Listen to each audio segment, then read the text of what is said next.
sure you run to something and not away from, 'cause lies don't need an aeroplane to chase you down. I am a first-generation Filipino-American. In the mid-70s, my parents emigrated from the Philippines to New York. A year after I was born, they moved from the icy, crowded, and dangerous streets of Brooklyn to the sprawled suburbs and fancy private schools of North Texas. The cookie-cutter homes in various subdivisions where I lived clashed with my punk rock teenage years. I was born in a city, and I conspired throughout my academic career to get back to one. The seeds of a European adventure were planted in my head by Mr. Pickering, my 10th grade Spanish teacher. As a young man, he sold his watch after college and bought a dingy moped, on which he rode from Malaga to Munich over the course of 12 months.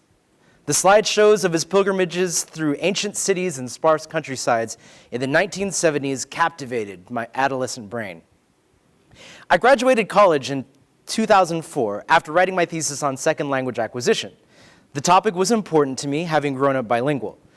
I studied the correlation between learning other languages after my first two, in an attempt to explain why I was able to learn Spanish, German, and French so easily in a classroom. In linguistics, I found the perfect foil for initiating my European adventure. I would become an English teacher in Spain.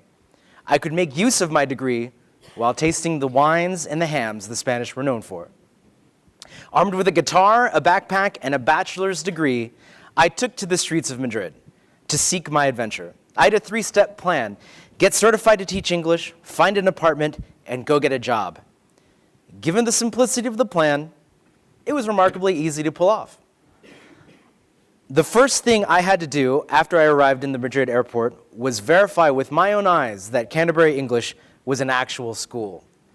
I had seen photos on the internet and had a few phone conversations, but the realness of the neighborhood and the sign on the door reassured me that I hadn't been duped by online sharks.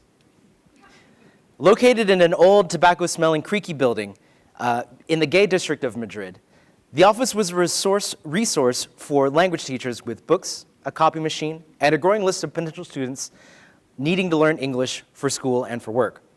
The program was to begin the following day, my future secured for the time being. I followed the MapQuest directions I printed out to a €12 a night hostel. I stowed my belongings in a locked cabinet inside the room I was to share with 3 other strangers.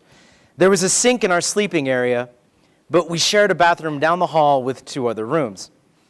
The hostel was uncomfortable and cramped, and I had no intention of staying there for the full 2 weeks that I had booked.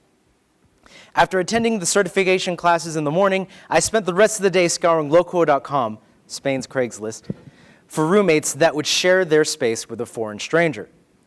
I placed several awkward phone calls and visited a handful of flats around the city until I found the one. It was a newly renovated apartment that housed an Argentinian, a French lady, and a Dutch guy. The night I arrived, I watched a random fireworks show from the bridge around the corner from my house. An exciting omen indeed. A few months into my adventure, I found the stability in my life as a teacher.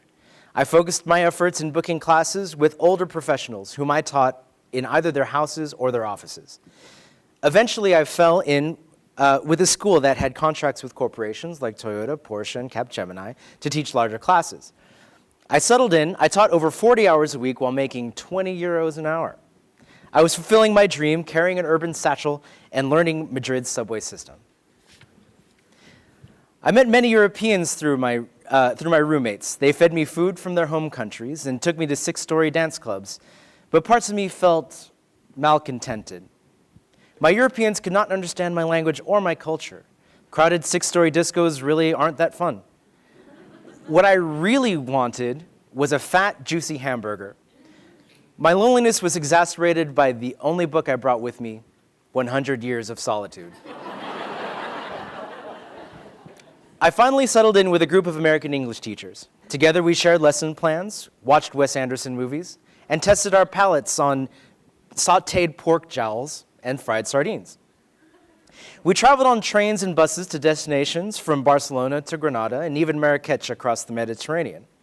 Our journeys brought us closer together as we deciphered maps, muddled through menus, and guarded against muggers and pickpocketers. It was with these friends that I discovered the wonderful markets and plazas of Madrid. Walking through El Rastro, the enormous market spanning 5 neighborhoods, meant so much more when I bought baby eel sandwiches for my friends than when I aimlessly wandered the same streets by myself.